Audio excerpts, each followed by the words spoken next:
57 அதிகாரம் 15 வசனத்தை வாசிக்கலாம். ஏசாயா 57:15. ஐசையா 57:15. பரிசுத்தர் என்கிற நாமமுள்ளவருமாகிய நித்தியவாசியும் பரிசுத்தர் என்கிற நாமமுள்ளவருமாகிய மகத்துவமும் உன்னதமுமானவர் சொல்லுகிறார். உன்னதத்திலும் பரிசுத்த ஸ்தலத்திலும் வாசம் பண்ணுகிற நான் பணிந்தவர்களின் ஆவியை உயிர்ப்பிக்கிறதற்கும் நொறுங்கினவர்களின் இருதயத்தை உயிர்ப்பிக்கிறதற்கும் நொறுங்குண்டு பணிந்த ஆவியுள்ளவர்களிடத்திலும் வாசம் பண்ணுகிறேன். ஹல்லேலூயா. இன்னொருத்தர் வாசிக்கலாம்.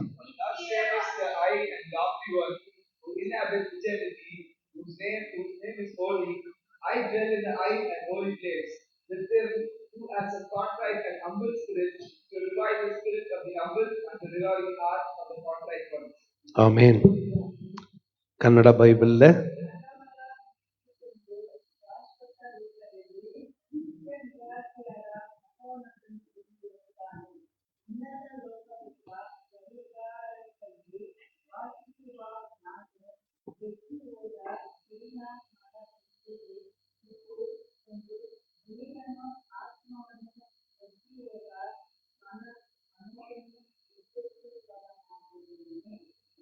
எல்லாம் சேர்ந்து வாசிக்கலாம்.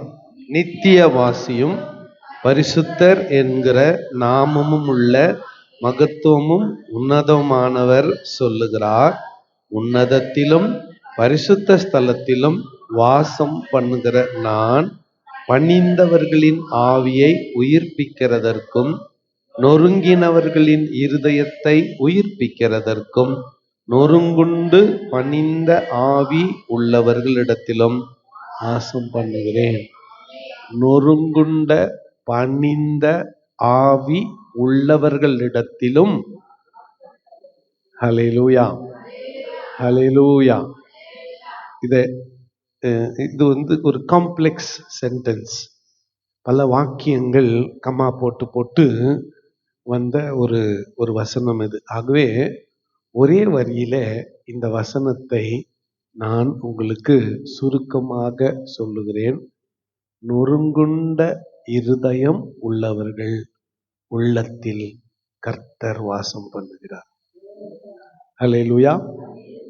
துக்கம் நிறைந்த, வேதனை நிறைந்த, கண்ணீர் நிறைந்த, கஷ்டங்கள் நிறைந்த ஒரு இருதயத்திலே ஆறுதல் படுத்த, சமாதானப்படுத்த, கண்ணீரை துடைக்க, வியாதியை நீக்க, போக்க அவர் உன் உள்ளத்தில், உன் இல்லத்தில் வாசம் பண்ணுகிறவராய் இருக்கிறார்.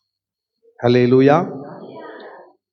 பணிந்த ஆவியை உடையவர்கள் உள்ளத்தில் கர்த்தர் வாசம் பண்ணுகிறார். அடுத்த கேள்வி, என்ன இது வாக்கு தத்தம் சொல்லி எங்களெல்லாம் தூங்கிட்டு நல்லா நாங்க கூட்டின்னு வந்துட்டு உட்கார வச்சு இப்போ ஆண்டவர் வாசம் பண்ணா அப்படின்னு ஒருவேளை நீங்க யோசிக்கலாம்.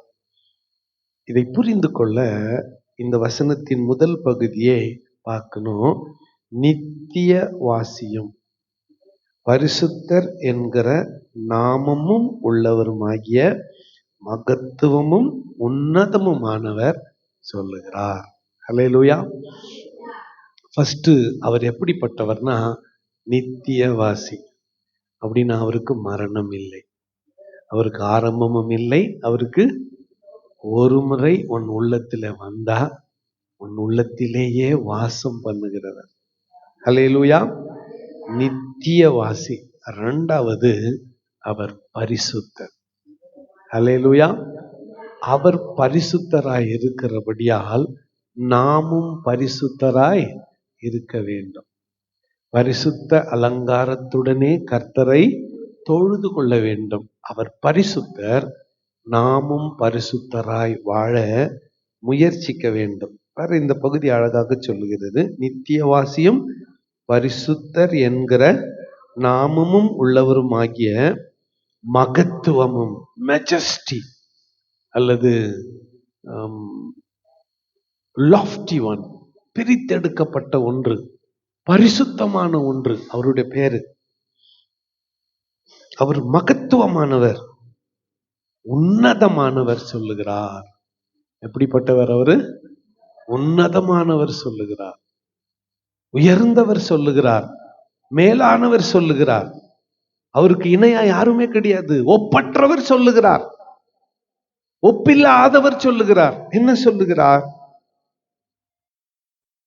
உன்னதத்திலும் பரிசுத்த ஸ்தலத்திலும் வாசம் பண்ணுகிற நான், எங்க உன்னதத்திலும் பரிசுத்த ஸ்தலத்திலும் வாசம் பண்ணுகிற நான் பணிந்தவர்களின் ஆவியை உயிர்ப்பிக்க.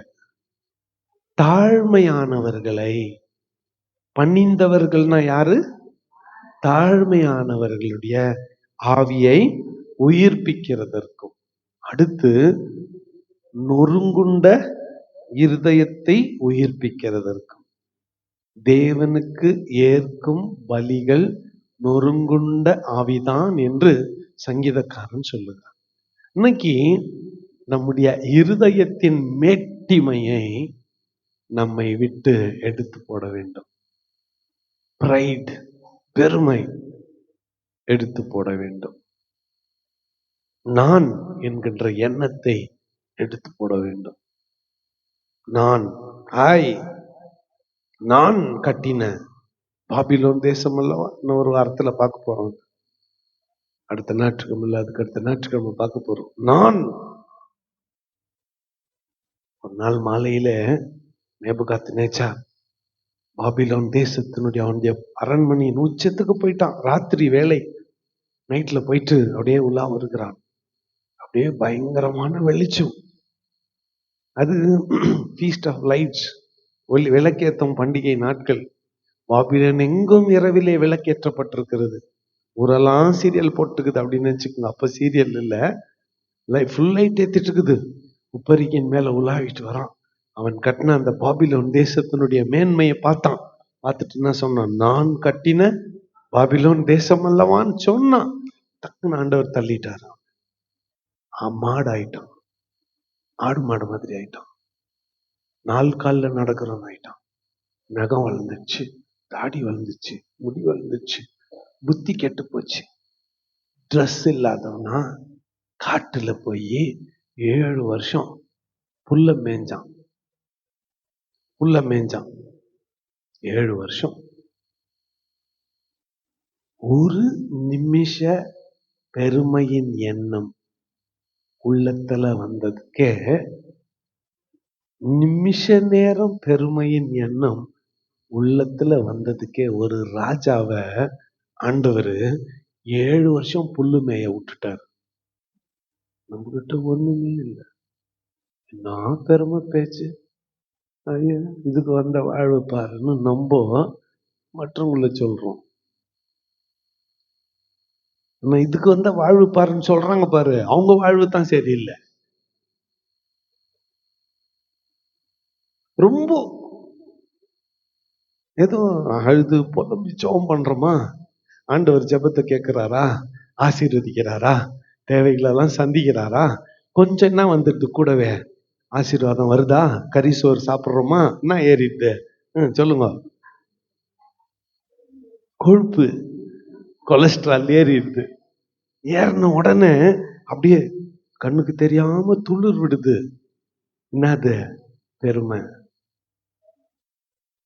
தோசைக்கு மாவு ஆட்டிட்டு நேத்து மாவு கொஞ்சோண்டு தானே இவ்வளோண்டு ஊத்தி வைக்கிறீங்க. என்னது? புளிப்பு. சத்தம் போடாத ராத்திரியெல்லாம் வேலை செய்தது. என்னைக்காவது நீங்க கரைச்சி வச்ச தோசை மாவு, சிஸ்டர் நான் புளிச்சிட்டேன் அப்படின்னு சொல்லிக்குதா? சத்தம் போட்டுக்குதா? சொல்லுங்க. அது என்னைக்கு என்ன சத்தம் போட்டுக்குதா? ரகசியமா தான் வேலைய செய்யும். காலையில ஏஞ்சு பார்த்தா தெரியும் அது எப்படி பொங்கி வழிஞ்சு ஊத்திட்டு இருக்குதுன்னு. ஒரு முறை காலையில பாஸ்டர்ஸ் மீட்டிங்க்கு கார்ல வச்சுட்டு பத்துட்டோம் பாத்திரத்தை. சும்மா அப்படியே இன்னைக்கு வரலாம் அந்த ஸ்மெல் வந்து நிக்குது கார்ல. கொஞ்சம் ஆண்டவர் ஆசீர்வதிச்சா போதும்.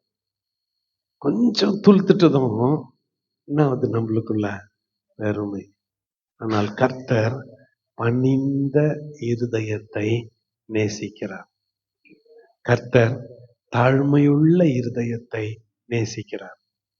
நொறுங்குண்ட இருதயத்தை கர்த்தர் நேசிக்கிறார். அப்பா, நான் ஒண்ணுமே இல்லை, உமது அடிமை, உம்மை நான் நேசிக்கிறேன். அப்பா, எனக்கு வழிகாட்டும், எனக்கு உதவி செய்யும், எனக்கு நன்மை செய்யும், என்னை சுகப்படுத்தும், என் காயங்களை கட்டும், என் ரணங்களை ஆற்றும், கிளையாத்தின் பிசின் தைலமே, ரண வைத்தியரே, என் நோயை குணமாக்குங்க, என் பலவீனத்தை நீக்குங்க அப்படின்னு தாழ்த்துனா இறங்கி வந்து அந்த சுகமாக்கம் வல்லமை படுத்த விரல்கள் நம்ம அப்படியே சரீரத்தை தொட்டு எங்க பலவீனமா இருக்கோ அந்த இடத்துல டச் பண்ணி நம்மள என்ன படுத்துறாரு? சுகப்படுத்துறாரு. எப்போ? சொல்லுங்க. தாழ்மை வந்தா. கொஞ்சம் மிடுக்கு ஏறின ஒண்ணு, என்ன போல யாரும் இல்லைன்னு ஒண்ணு ஏத்துறாரு. ஒரு முள்ள வருது, சைட்ல ஒரு முள்ளு, இங்க ஒண்ணு அங்க ஒண்ணுன்னு வருது. ஐயோ ஆண்டவரே, மேல இருந்து சொல்றார், பணிந்த இருதயம் உள்ள மகனாய் மகளாய் மாறு. பணிந்த இருதயம் உள்ளவர்களாய் நாம் மாற வேண்டும். சாந்த குணம் உள்ளவர்கள் பூமியை சுதந்திரிக்கிறார்கள். மோசே மாதிரி சாந்த குணம் உள்ளவன் பைபிள்ல யாருமே இல்லை. பைபிள்ல யாருமே இல்லை. 40 வருஷம் எகிப்துல வளர்ந்துட்டான். 40 வருஷம் வனாந்திரத்துல ஆடு மேய்ச்சிட்டான். அடுத்த 40 வருஷம் இஸ்ரவேல் ஜனங்களை கானானை நோக்கி வழி நடத்தான். எல்லாம் மூட்டை முடிச்சுங்களோட நடக்குதுங்கோ. எல்லாம் மூட்டை முடிச்சுங்கோ. தங்கம், வெள்ளி, இதெல்லாம். இவன் கையில என்ன இருந்துச்சு தெரியுமா? ஒரே ஒரு கோல். அங்க கடைசியா எடுத்த யோசேப்பினுடைய உலர்ந்த எலும்பு, ட்ரை போன்ஸ். சரி, பயணத்துல யார்கிட்டயும் குத்துட்டு இருப்பான். இவன் கையில இருந்தது ஒரு மெய்ப்பனின் கோல் மாத்திரம். ஆண்டவர் சொன்னார், என் மகன், என் தாசன், என் வீட்டில் எங்கும் உண்மை உள்ளவன், என் வீட்டில் எங்கும் உண்மை. சிவந்த சமுத்திரத்துக்கு முன்னால போய் நிப்பான். ஆண்டவரே அப்படின்னுவான். மோசே, உன் கையில இருக்கிறது என்ன? உம்முடைய கோல் ஆண்டவரு. நீட்டு சமுத்திரத்துக்கு நேரா. எலியா எலிசாவாவது சால்வி அடிக்கணும், சும்மா நீட்டுனா சிவந்த சமுத்திரம் 2ஆ பிரிஞ்சு வழிவிட்டது. அல்லேலூயா. ஒரு அல்லேலூயா சொல்லுங்க. சாந்த குணம் உள்ள மோசே ஆண்டவருடைய வீட்டில் எங்கும் உண்மை. அவங்ககிட்ட சோதிச்சு பார்த்தா ஒண்ணுமே கிடைக்கல. இன்கம் டாக்ஸ் ரெய்டு விட்டா அவன் வீட்டுல என்ன கிடைக்கல? ஒன்னும் கிடைக்கல. அவங்ககிட்ட ஒண்ணுமே இல்லை. ஆனா எல்லாம் வந்துதான். ஜனங்க கிட்ட சொன்னா ஆசரிப்பு கூடாரம் கட்டணும், காணிக்க கொடுங்கன்ட்டு ஜனங்க கொடுக்க ஆரம்பிச்சாங்க. லேவியர்கள் சொல்றாங்க மோசே கிட்ட, நேரம் ஐயா ஐயா ஜனங்களுக்கு சொல்லிடு, போதும்னு சொல்லிடு. தேவையான வெள்ளி, தேவையான தங்கம், தேவையான விலையேற பெற்ற கற்கள், தேவையான பட்டு துணி எல்லாம் வந்துச்சு, போதும்னு சொல்லிடு, வைக்க எங்களுக்கு இடம் இல்லை. யார் சொன்னது? ஆசாரியர்கள், லேவியர்கள். வைக்க இடம் இல்லை, போதும்னு சொல்லிடுனா. இத்தனை கோல்டும் யாருது? இத்தனை கோல்டுக்கும் யார் அதிபதி? ஜனங்க கையில இருந்தா கூட யார் அதிபதி? மோசே தான். ஆனா அவனை சோதிச்சு பார்த்தா அவங்கிட்ட ஒண்ணுமே இல்லை. இந்த லைஃப் எப்படி இருக்கு யோசனை பண்ணி பாருங்களேன். பாக்கெட்ல ஒண்ணுமே இல்லை. ஹோட்டல்ல போய் சாப்பிடுறோம், கடைக்காரன் பில்லு வானான்றான்.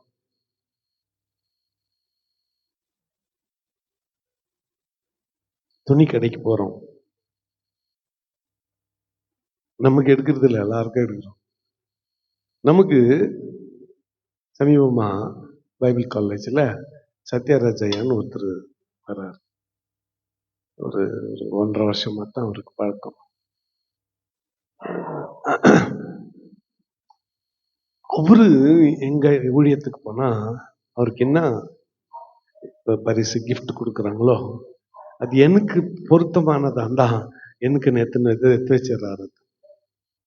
ஒவ்வொரு மாசமும் அவர் வரப்போ ஐயா இந்த ஆயுதம் உனக்கு அப்படின்னு கொடுக்குறாரு.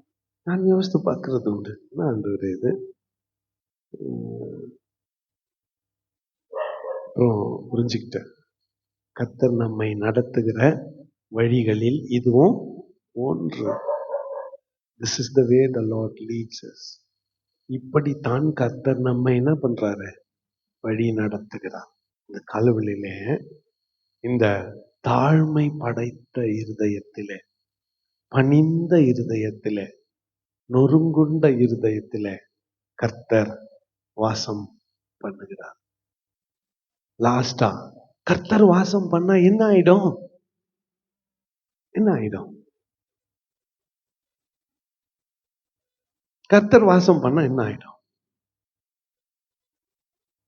சரி, உங்க வீட்டுல இப்ப உங்க வீட்டுக்கு போறீங்க, கூடவே ஆண்டவர் உங்க கூட வந்துட்டாரு, சரியா? நோய் என்ற பிசாசு வந்து கதவு தட்டுறான். கதவு திறந்தா உள்ள சோஃபா மேல யார் உட்கார்ந்துக்கிறது சொல்லுங்க? ஏசுநாதர். நோய் என்ன ஆகும் சொல்லுங்க, என்ன ஆகும்? வறுமை, வறுமை என்ற பிசாசு கதவு தட்டுறான். நீங்க போய் கதவு திறக்கிறீங்க, உள்ள வந்தான். சோஃபால யார் உட்காந்துக்கிறது? ஏசுநாதர். என்ன ஆகும் சொல்லுங்க சத்தமா? ஏசுநாதர் வாசம் பண்ணா உனக்கு வேற ஒண்ணுமே தேவையில்லை, வேற ஒண்ணுமே உனக்கு தேவையில்லை. அந்த இயேசுநாதர் இந்த மாதம் முழுக்க நம்ம உள்ளத்துல, நம்ம இல்லத்துல வாசம் பண்ணுவாங்க. ஹல்லேலூயா, ஹல்லேலூயா. வீட்டுக்கு போயிட்டு ஒரு சாக் பீஸ் எடுத்து உங்க டோர்ல இன்னைக்கு எழுது பாருங்க, இயேசு என் வீட்டில் வாசம் பண்ணுகிறார். இந்த மாசம் உங்களுக்கு தான் வாக்குத்தத்தம். இயேசு என் வீட்டில் சாக் பீஸ் எடுத்து டோர்ல உள்ளனா வெளியனா எழுதிடுங்க. இந்த மாசம் முடிவுல பாருங்க, அவர் வந்து வாசம் பண்ணினால் நம்முடைய குடும்பம் எவ்வளவாய் ஆசீர்வதிக்கப்படும்னு பாருங்க. காரணம் என்னன்னா, அவர் தாழ்மையுள்ள இருதயத்தில் வாசம் பண்ணுகிறார். அவர் உன்னதத்தில் வாசம் பண்ணுகிறார், அதே நேரத்தில் பரிசுத்த ஸ்தலத்தில் பரலோகத்தில் வாசம் பண்ணுகிற தேவன் அதே நேரத்தில் தாழ்மையுள்ள உன் உள்ளத்திலும் வாசம் பண்ண விரும்புகிறார். ஹல்லேலூயா. கண்களை மூடி கர்த்தரை நோக்கி பார்ப்போம். கர்த்தர் என் உள்ளத்திலே வாசம் பண்ணுகிறார். கர்த்தர் என் இல்லத்திலே வாசம் பண்ணுகிறார். கர்த்தர்